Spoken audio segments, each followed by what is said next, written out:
Assalamualaikum warahmatullahi wabarakatuh.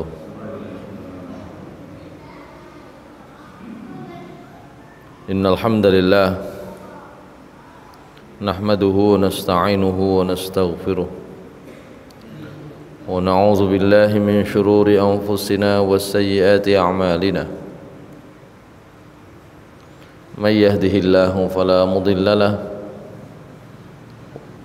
wa may yudlilhu fala hadiya lahu. Asyhadu an la ilaha illallah wahdahu la syarika lahu wa asyhadu anna Muhammadan abduhu wa rasuluhu la nabiyya ba'dah.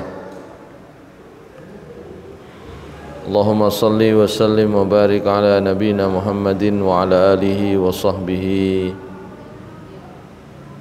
wa mawalah. Rabbi shrah li sadri wa yassir li amri wahlul 'uqdatam min lisani yafqahu qawli. Rabbi zidni ilma warzuqni fahma birahmatika ya arhamar rahimin.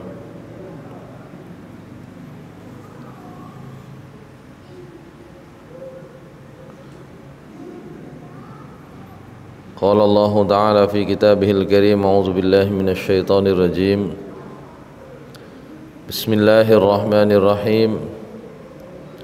Ya ayyuhalladzina amanu taqullaha haqqa tuqatih wa la tamutunna illa wa antum muslimun. Shadaqallahul azim. Ma'asyiral muslimin, jamaah salat maghrib kajian rutin di Masjid Al-Ikhlas yang dimuliakan Allah Subhanahu wa taala. Pertama, marilah kita bersyukur kepada Allah Subhanahu wa taala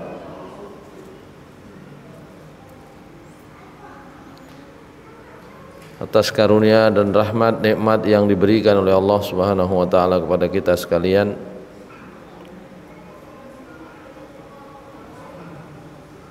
Salawat dan salam mudah-mudahan tetap tercurah kepada Nabi Muhammad sallallahu alaihi wasallam, pada keluarga beliau, para sahabat, orang-orang yang mengikuti jalan Rasulullah sallallahu alaihi wasallam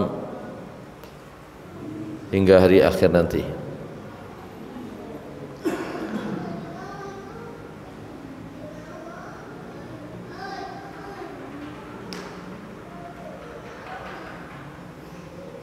Ma'asyiral muslimin rahimakumullah.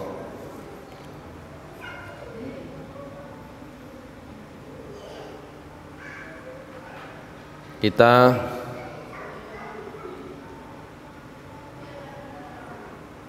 terakhir membahas tentang hukumnya niyahah dan batasnya orang berkabung. Apa berkabung itu? Kalau dalam bahasa hadis itu namanya ihdad. Ya. Jadi ada waktu di mana kita diperbolehkan, khususnya kaum perempuan, untuk mengungkapkan kesedihan dalam bentuk berkabung. Tidak keluar rumah, tidak kemana-mana.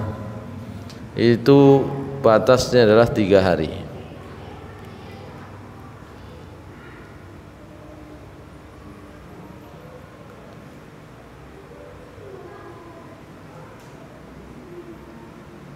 Sekarang kita ganti masuk pembahasan yang berbeda,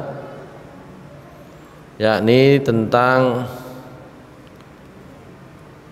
usianya umat Nabi Muhammad SAW. Kemudian tentang hikmah di balik kematian. Judul babnya adalah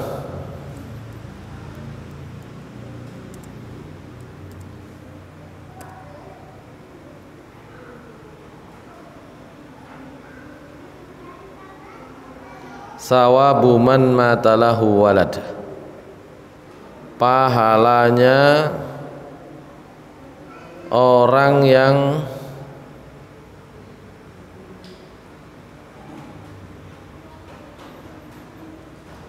meninggal anaknya.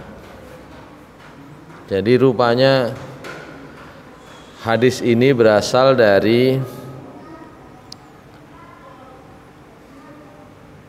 sambatnya sebagian ibu-ibu yang ditinggal mati oleh anak-anaknya ketika masih kecil,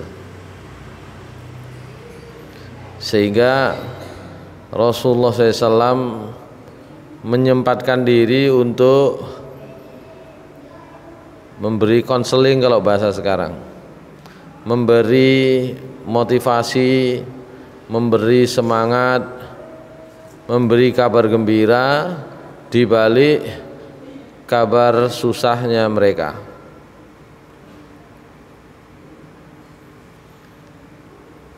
Hadisnya diriwayatkan oleh sahabat Anas bin Malik dan Abu Sa'id Al-Khudri. Kalau dalam riwayatnya Anas bin Malik radhiyallahu an, beliau menceritakan, hadisnya riwayat Bukhari dan Muslim. Qala Rasulullah sallallahu alaihi wasallam, ma minan nasi muslimun yamutu lahu thalathatun minal walad lam yablughul hintha illa adkhalahu Allahul jannata bifadli rahmatihi iyahum. Kalau terjemahannya kurang lebih, Rasulullah sallallahu alaihi wasallam bersabda, tidak seorang pun yang ditinggal mati, ditinggal wafat oleh 3 orang anaknya yang mereka itu belum balik, sudah wafat, illa adkhalahu Allahul jannata, kecuali pasti Allah akan memasukkan orang tersebut ke surga bi fadli rahmatihi iyahum, karena karunia dan rahmat Allah Subhanahu wa taala kepada anak-anak kecil tadi itu. Jadi ini pernah terjadi begitu ya. Kita bicara tentang bolehnya bersedih, bolehnya berkabung karena musibah meninggalnya kerabat kita, saudara kita, orang dekat kita, anak-anak kita mungkin, termasuk suami, termasuk istri dan serupa dengan itu. Nah, yang jadi contoh hadis ini itu tidak tanggung-tanggung, yaitu 3 orang anak meninggal, 3 orang anak dimiliki oleh seorang, tidak disebut apakah ini ibunya atau ayahnya. Nah, 3 orang anak mereka itu meninggal dalam waktu ketika mereka belum balik. Kita ingat ya, Rasulullah SAW termasuk orang yang diberikan ujian, semua anak laki-lakinya meninggal sebelum balik. Ya, Rasulullah SAW memiliki anak laki-laki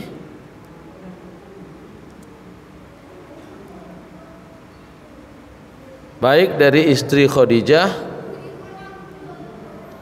maupun nanti dari istri Maria Al-Qibtiyah atau Maria Qibtiyah, ya, istri Rasulullah SAW yang dari Mesir itu adalah Maria Qibtiyah.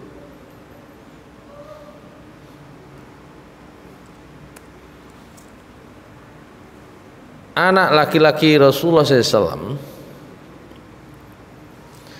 itu yang pertama adalah laki-laki dari istri Khadijah radhiyallahu anha.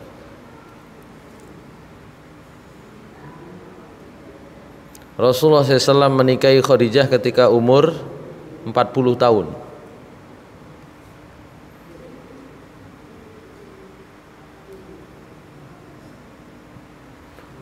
Rasulullah SAW ditinggal menikah Khadijah ketika Rasulullah sendiri umurnya 25 tahun. Rasulullah SAW ditinggal mati oleh istri beliau Khadijah, umurnya Nabi 50 tahun. Berarti pernikahannya 25 tahun.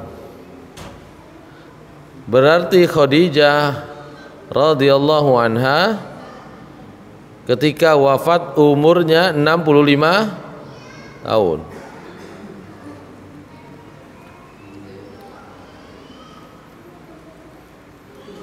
Dua 25 tahun pernikahan itu mulai umur 40 itu punya anak 6 orang. Umur 40 menikah dengan Rasulullah SAW, punya anak 6 orang. 6 orang itu 2 laki-laki dan 4 perempuan.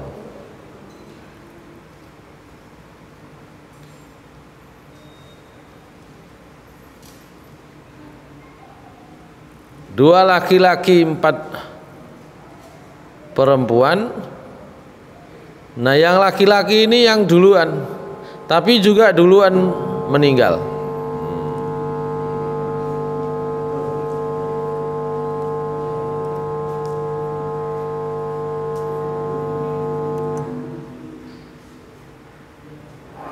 Oke.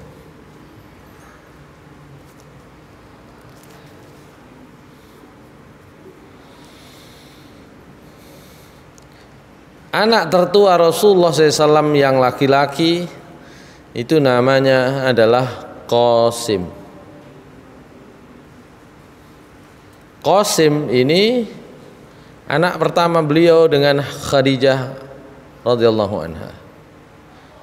Karena itu Rasulullah SAW sering juga dipanggil dengan Abul Qasim.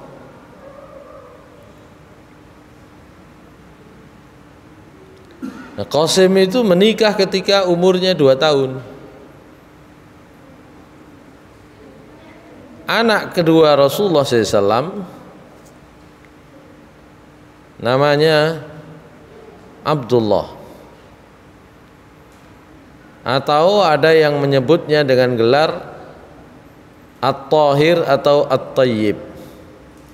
Itu gelarnya. Itu juga sama, meninggal dalam usia yang sangat kecil, masih kecil. Sama nanti.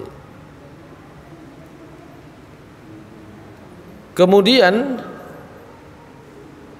Rasulullah SAW dikaruniai anak perempuan dari Khadijah radhiyallahu anha. Yang tertua namanya Zainab. Kalau Zainab ini meninggal lebih dulu dibanding Rasulullah SAW sendiri, karena Zainab meninggal di usia 8 Hijriah.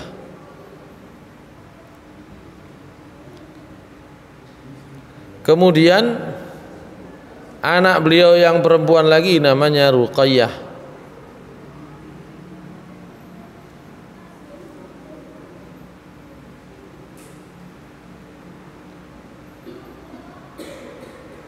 Yang kemudian sampai dewasa. Hanya saja nanti anaknya juga cucunya Rasulullah SAW dari Ruqayyah ini yang laki-laki meninggal di usia 6 tahun. Ya. Itu pas perang Badar. Jadi melahirkannya meninggalnya pas perang Badar, sehingga kenapa Utsman bin Affan tidak ikut itu ya. Ada namanya anak beliau berikutnya namanya Ummu Kulsum.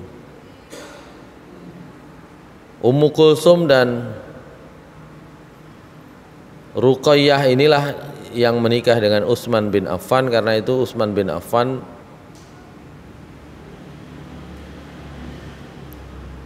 dijuluki dengan Zunnurain, yang memiliki dua cahaya. Artinya dua putri Rasulullah SAW dinikahi oleh Utsman. Ketika yang satu sudah meninggal, menikahlah dengan anak beliau berikutnya Ummu Kulsum. Dan terakhir Fatimah Az-Zahra. Itu 6 orang. Yang perempuan-perempuan ini sampai dewasa, sampai menikah. Tapi yang laki-laki ini umurnya 2 tahun, satu lagi namanya Ibrahim yang meninggal juga sama, dalam usia kurang dari 2 tahun. Makanya Rasulullah SAW ketika tahu ada orang, kalau Ibrahim itu anak yang meninggal, anak dari istri beliau namanya Maria Al-Qibtiyah. Karena itulah Rasulullah SAW dijuluki atau digelari oleh orang-orang musyrik waktu itu dengan abtar, yang terputus apanya? Terputus keturunannya. Karena jalur keturunan itu diambil dari laki-laki. Semua putra Nabi SAW itu meninggal ketika masih kecil. Maka orang musyrik mengatakan Muhammad udah terputus dari terputus keturunannya, terputus nasabnya. Maka Allah Subhanahu wa taala menurunkan ayat, A'udzubillahi minasyaitonirrajim, inna a'tainakal kautsar fasholli lirabbika wanhar inna syani'aka huwal abtar. Itu ya. Justru yang ngata-ngatai Rasulullah SAW terputus nasabnya, terputus ya jalur keturunannya. Pokoknya Muhammad itu terputus. Itulah yang terputus dari nikmat Allah Subhanahu wa taala. Masyaallah muslimin rahimakumullah. Karena itu tidak aneh ketika ada sebagian sahabat beliau, sebagian sahabiyah yang mengadu. Apa mengadu itu? Ya, sambat, ditinggal mati oleh anak-anaknya ketika masih kecil. Maka Rasulullah SAW mengatakan, ma minan nasi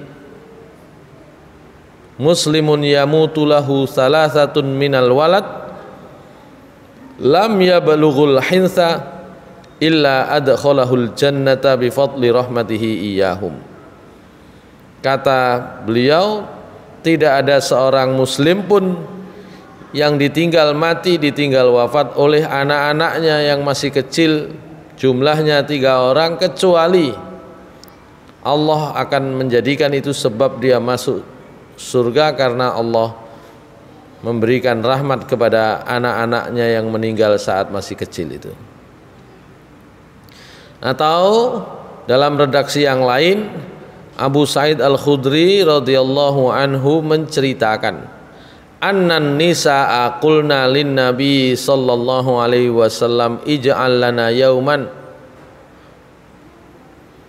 Jadi Abu Sa'id Al-Khudri itu bercerita, sebagian kaum perempuan mengadu kepada Nabi SAW, mbok kami ini ditemani 1 hari saja, atau ada hari tertentu kami ini mohon ditemani. Ini karena itu tadi ada sebagian sahabiyah, ya, sahabat-sahabat perempuan yang merasa bersedih karena ditinggal mati oleh anak-anaknya. Fawa'azahunna, maka Rasulullah SAW memberi nasihat kepada mereka dan mengatakan, ayyuma imra'atin mata laha salasatun minal walad. Kalau tadi itu kan tidak dijelaskan laki-laki perempuannya. Kalau hadisnya Abu Sa'id Al-Khudri itu disebut, siapa saja seorang perempuan yang ditinggal mati, seorang ibu ditinggal mati oleh 3 orang anaknya, kanu laha hijaban minan nar, maka anak-anak yang meninggal di usia masih kecil itu anak-anaknya yang wafat ketika masih kecil itu menjadi hijab, menjadi pelindungnya dari api neraka. Nek telu kan encene ya nemen. Maka sebagian kaum perempuan bertanya, wa isnani, ya napa nek ditinggal 2 orang saja nggak sampai 3? Qala wa isnani, ya wis ditinggal mati 2 orang anaknya juga seperti itu. Rasulullah SAW itu biasa ngoten nggih. Nah, kalau memberikan pernyataan dinyang oleh para sahabat, itu kemudian menjadi sebab ya dipenuhi. Kalau sudah dipenuhi oleh Rasulullah SAW itu berarti menurut Allah Subhanahu wa taala itulah yang akan terjadi. Ma'asyiral muslimin rahimakumullah. Ya. Kalau dalam analisa orang sekarang itu namanya tingkat risiko kematian ya anak di Indonesia, gitu ya. Itu sudah ada hitung-hitungannya, gitu ya. Indonesia ini atau di dunia ini sudah melakukan perhitungan, ya berapa prosentase tingkat kematian anak, berapa prosentase angka harapan hidup. Ya, karena nanti di hadis berikutnya tentang angka harapan hidup kalau untuk orang sekarang. Nah, kita tuh kan biasanya mengkaitkan itu dengan pendidikan, dengan penanganan kesehatan dan sebagainya. Sementara dari sisi agama, hal-hal yang memang di luar kemampuan manusia untuk bisa ditangani, ditanggulangi, dihadapi, itu justru ada hikmahnya. Justru disitulah Allah Subhanahu wa taala memberikan karunia dan rahmatnya kepada kita sekalian.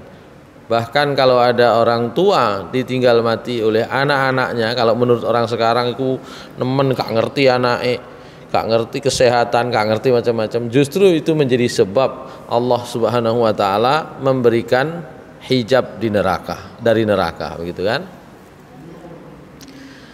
Baik. Itu 2 sisi memang. Manusia punya kewajiban untuk ikhtiar, tapi di sisi lain Allah Subhanahu wa taala sudah juga menentukan ya supaya musibah yang diberikan oleh Allah Subhanahu wa taala tetap disikapi positif, bukan disikapi dengan suudzon, tetap husnuzon kepada Allah Subhanahu wa taala. Karena itu Allah Subhanahu wa taala mengatakan, auzubillahi minasyaitonirrajim, ma asaba min musibatin fil ardi wala fi anfusikum illa fi kitabim min qabli an nabra'aha inna dzalika 'alallahi yasir. Ya, tidak ada satu perkara yang terjadi, musibah yang terjadi di muka bumi ini, termasuk dalam diri kalian sendiri, kecuali itu semua sudah ditulis oleh Allah Subhanahu wa taala sebelum makhluknya diciptakan. Itu ditegaskan oleh Allah, likai la ta'sau 'ala ma fatakum wa la tafrahu bima atakum, supaya kalian itu tidak putus asa dengan musibah yang kalian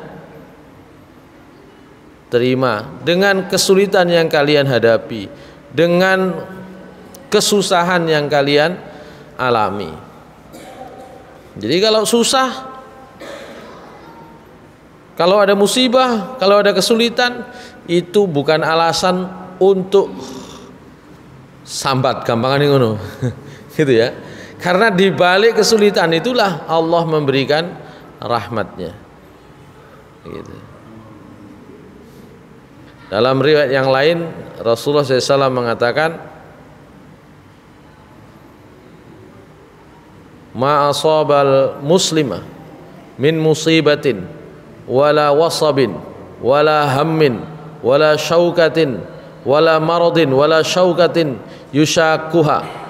Tidak ada seorang muslim pun yang ditimpa musibah, ditimpa kesusahan, ditimpa kesedihan, ditimpa penyakit, bahkan satu duri yang menancap di kulitnya sekalipun, kecuali Allah menghapuskan dosa karena itu.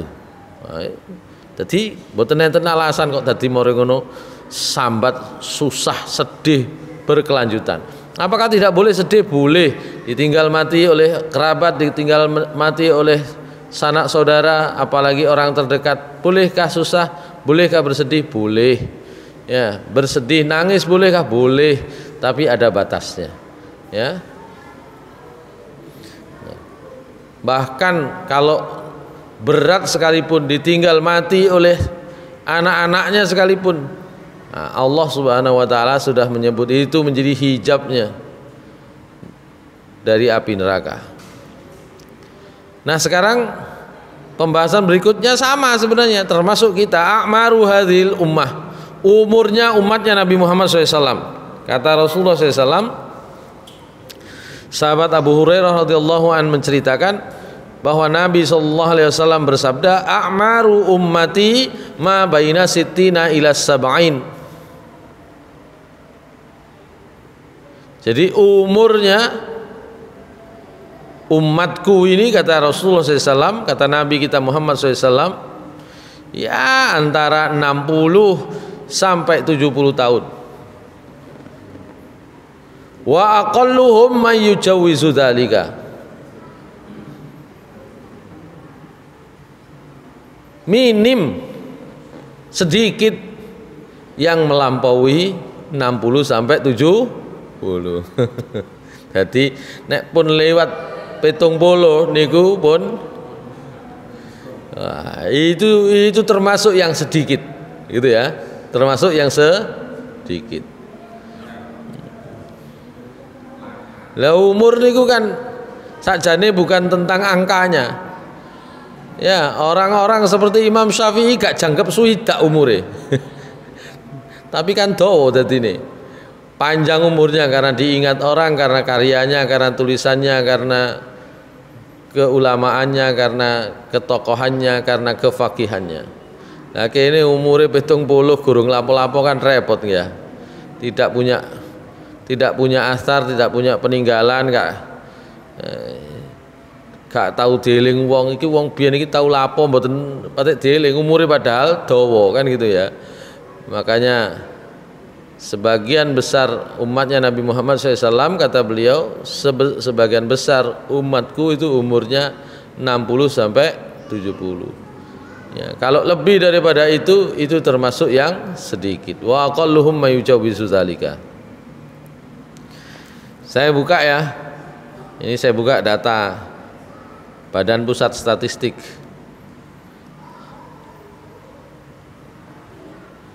Angka harapan hidup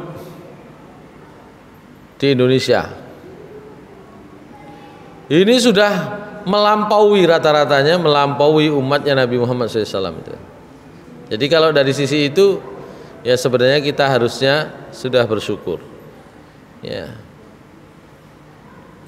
Semakin maju satu daerah, ya, semakin tinggi tingkat pendidikannya, itu dianggap angka harapan hidupnya semakin tinggi, meskipun kenyataannya belum tentu ya. Yang paling tinggi di dunia itu salah satunya Jepang, Soro Yohan. Ya, karena harus banyak membuka panti jompo kan gitu ya. Susah, jangan dianggap bahwa kemudian angka harapan hidup tinggi itu kemudian bahagia. Wong paling bahagia itu wong Indonesia. Ya.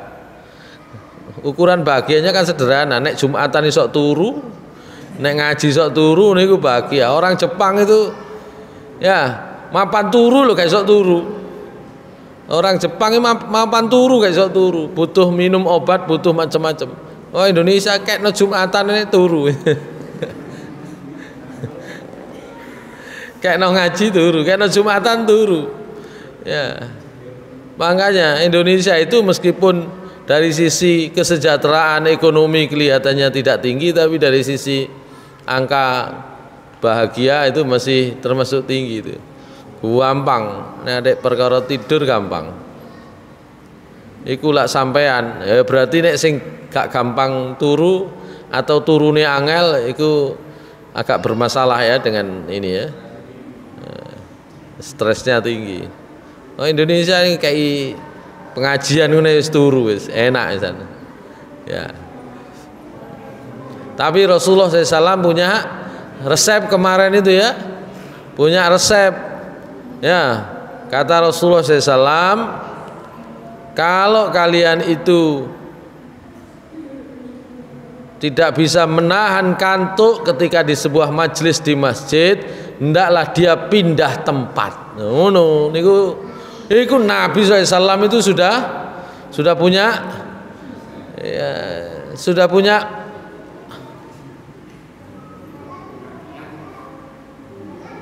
bukan prediksi, nek prediksi kun dukun. Nabi SAW sudah diberitahu oleh Allah Subhanahu Wa Taala, sudah diberi wahyu, engko umatnya ku akeh sing turu nang masjid itu kan gitu ya. Maka Rasulullah SAW mengatakan, siapa yang tidak bisa menahan kantuk di antara kalian ketika di sebuah majelis di masjid, hendaklah dia pindah tempat. Niku carane ngono. Ya, nek kepengin ngantuke hilang, nek kepengin turu ya wis gak usah pindah, wis nang kono enak. Jadi Rasulullah SAW udah tahu umatnya itu nek wis tutup masjid iku gampang turu ya, gampang. Baik, saya lanjutkan. Umurnya umatku itu antara 60 sampai 70 dan sedikit yang melebihi itu. Nah, di Indonesia rata-rata sudah di atas 70 nih ya. Saya baca nih, Aceh angka harapan hidupnya kalau perempuan lebih tinggi angka harapan hidupnya. Laki-laki itu lebih rendah. Ya. Nah, itu makanya juga menjadi salah satu rahasia ya. Rahasia yang juga sudah pernah disampaikan oleh Nabi kita Muhammad SAW bahwa jumlahnya kaum perempuan itu lebih banyak itu ya, saya baca ya, misalnya Aceh tahun 2022 angka harapan hidupnya laki-laki 68,26, jadi umurnya rata-rata maksimal 68, tapi kalau perempuan ini saya baca yang tahun terakhir aja ya, 72,16. Sumatera Utara 67, sekian, perempuannya 71. Nah, kalau mana ini? Jakarta angka harapan hidupnya untuk yang laki-laki 71,2, yang perempuan 75. Itu ya. Kemudian Jawa Timur itu termasuk rendah dibanding provinsi lain yang lebih yang sama-sama termasuk besar. Jawa Timur itu angka harapan hidupnya kalau perempuan 73,7, laki-lakinya 69,81. Gak jangkep 70. Ya, ini prediksi berdasarkan statistik yang dibuat oleh mereka yang ada di bidang kesehatan ya. Masyaallah muslimin rahimakumullah. Tapi apa yang disampaikan oleh Rasulullah SAW itu tidak bergeser jauh ya, 60 ya, 70 ya luwih titik ngono kan gitu ya.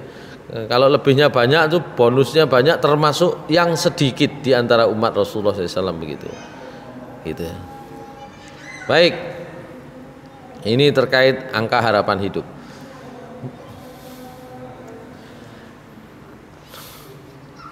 Yang berikutnya ini juga penting.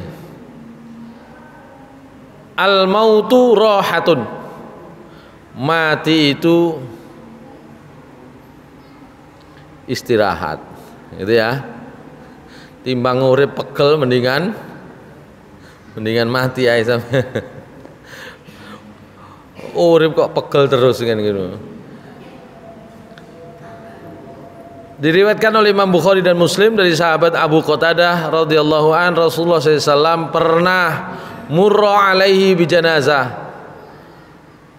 Faqala mustarihun aw mustarahun minhu. Faqalu ya Rasulullah mal mustarih wa mal mustarah. Faqala al abdul mu'min yastarihu min nasabid dunya Wal abdul fajir yastarihu minhul ibad wal bilad wasyajar wad dawab.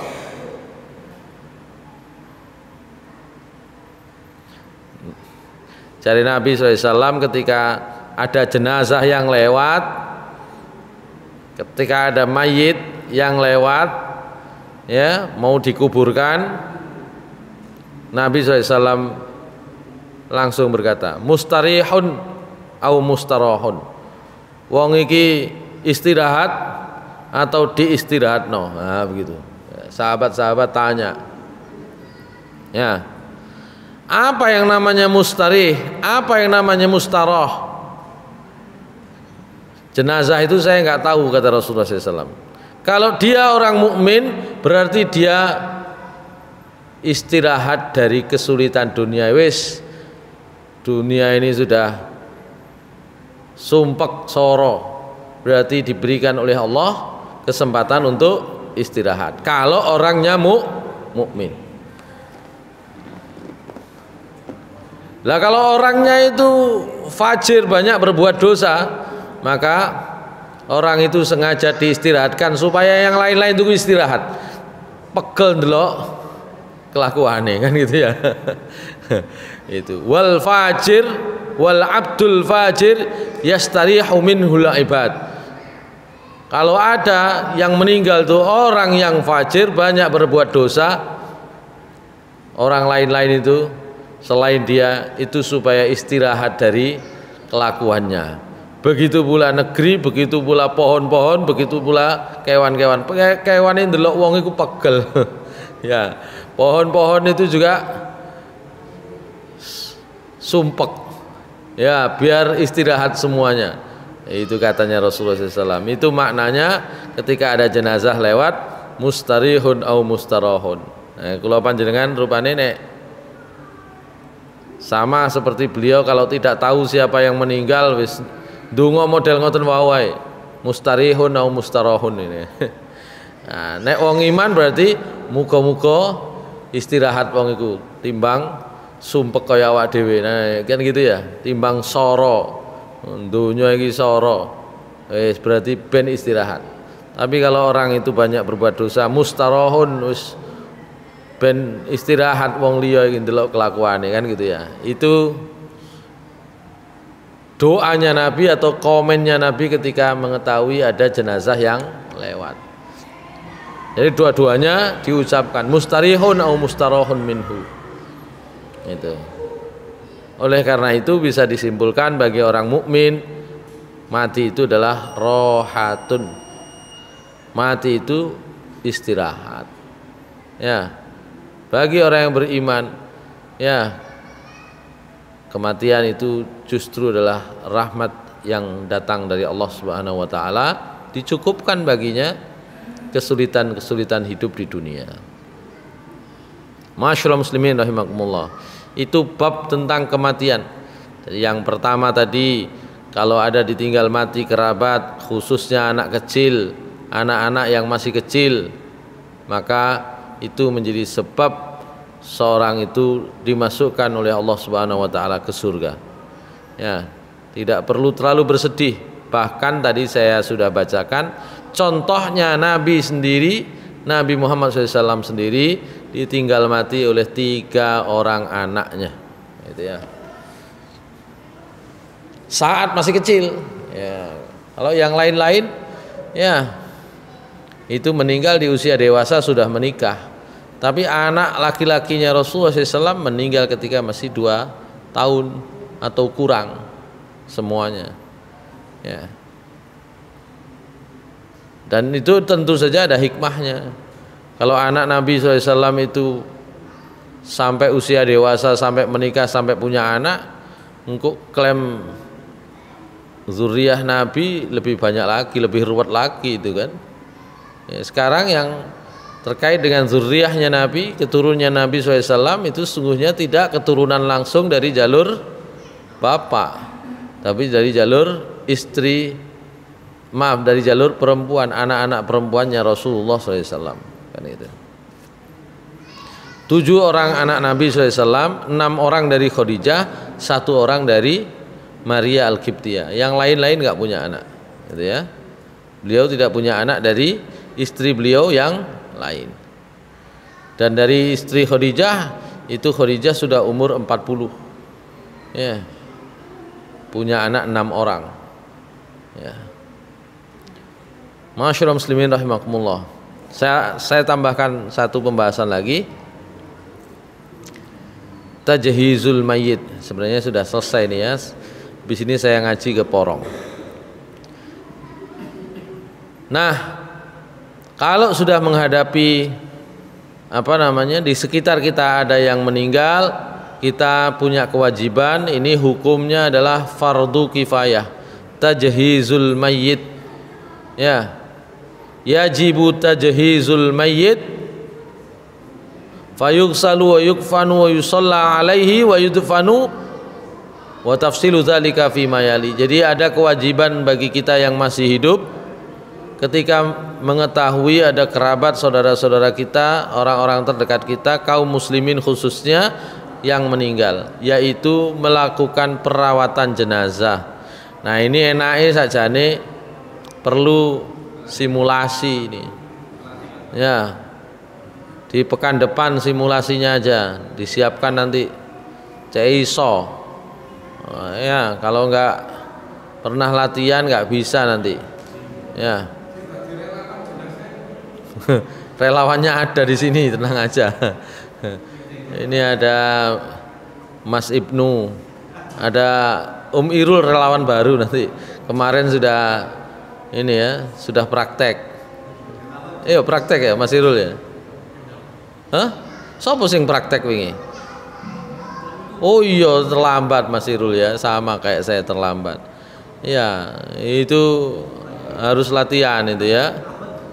Kalau enggak susah. Sebenarnya yang begitu-begitu masih boleh menunggu itu sebenarnya, enggak harus ini ya. Kalau menunggunya wajar boleh harusnya. Baik. Jadi ada 4 persiapan perawatan jenazah yang harus dilakukan oleh kita umat Islam yang menghadiri kematian seseorang. Ya. Apa itu? Memandikan, mengkafani, menyolati dan menguburkan. Nah, itu 4 persiapan utama ya dalam menghadapi musibah kematian dari orang-orang terdekat kita, kerabat kita. Hukumnya para ulama sepakat ya jumhurul ulama anna ghuslal mayyitil muslimi fardu kifayatin, bahwa memandikan ya termasuk di dalamnya adalah mengkafani, menyolati dan memakamkan, itu hukumnya fardu kifayah. Idza qama bihil ba'du saqata an jami'il mukallafin. Kalau sebagian umat Islam sudah melaksanakan, maka gugur kewajibannya dari orang Islam yang lain yang sudah mukallaf, yang sudah punya beban dosa. Li amri Rasulullah sallallahu alaihi wasallam wa li muhafazatil muslimina alaihi. Ya, ini semua karena perintah Rasulullah SAW dan untuk menjaga kaum muslimin secara umum. Karena itu pada masa Rasulullah SAW, kematiannya Raja Habasyah Ethiopia, Raja Habasyah itu yang menerima sahabat-sahabat Nabi SAW ketika hijrah pertama. Jadi di Mekah itu banyak gangguan oleh Rasulullah SAW atas perintah Allah Subhanahu Wa Taala, disuruh hijrah sebagian itu kemana? Ke Habasyah. Ya, namanya Raja Najasyi. Ya, rupanya Raja Najasyi itu setelah berdialog, berdiskusi, kalau bahasa sekarang menginterogasi sahabat-sahabat Nabi SAW yang kalau sekarang itu mengajukan permohonan suaka, perlindungan. Nah, kalau model sekarang itu ya, itu yakinlah Raja Najasyi itu kalau Nabi Muhammad SAW itu adalah seorang nabi, berimanlah dia. Cuma ketika berhadapan dengan majelis ulamanya orang-orang Nasrani pada waktu itu ditolak, ya, mereka enggan, akhirnya sendirian, dan Rasulullah SAW mendapatkan wahyu kalau ini meninggal sendirian, gak ada orang Islam di situ. Maka ketika datang kepada Nabi SAW kabar meninggalnya Raja Najasyi ini, beliau sholat ghaib. Itu dasar mengapa ada yang memandang atau berpendapat bahwa sholat ghaib itu masyru', disyariatkan. Sebagian lagi mengatakan itu bukan karena sholat ghaib, karena memang di sana tidak ada yang menyolati, maka kita menyolati. Ya, kalau sekarang misalnya seorang tokoh beragama Islam meninggal dunia bukan di tempat kita, di tempatnya sudah ada yang menyolati, tidak perlu sholat lagi. Itu pendapat yang kedua. Tapi pendapat yang pertama masyru', ya, itu dalilnya itu tadi. Nabi SAW memerintahkan atau memberi contoh supaya sholat ghaib. Nah, itu ya, sholat jenazahnya nggak ada. Itu bagian dari kewajiban umat Islam ketika ada saudara-saudara kita yang meninggal. Nanti tentang bagaimana caranya, ya itu sebaiknya simulasi. Nah, nanti videonya dibuatkan video simulasi saja, nah, gitu ya. Simulasi nggak motong. Ini soalnya tukang videonya ini wedi. Nek ana bab penyembelihan itu bahaya ya. Padahal itu yang penting kan gitu ya. Saya nggak tahu sudah diupload atau tidak. Jangan-jangan nggak diupload gara-gara takut lihat penyembelihan. Itu mestinya justru yang penting siarnya di situ. Baik, saya kira sementara demikian yang bisa kita bahas. Nanti Mas Irul barangkali di pertemuan akan datang, coba kita siapkan simulasi ya, ngaji di bab melakukan perawatan jenazah itu. Ya, lebih bagus simulasi saja. Aku qouli hadza astaghfirullah li wa lakum minal ghafurur rahim. Assalamualaikum warahmatullahi wabarakatuh.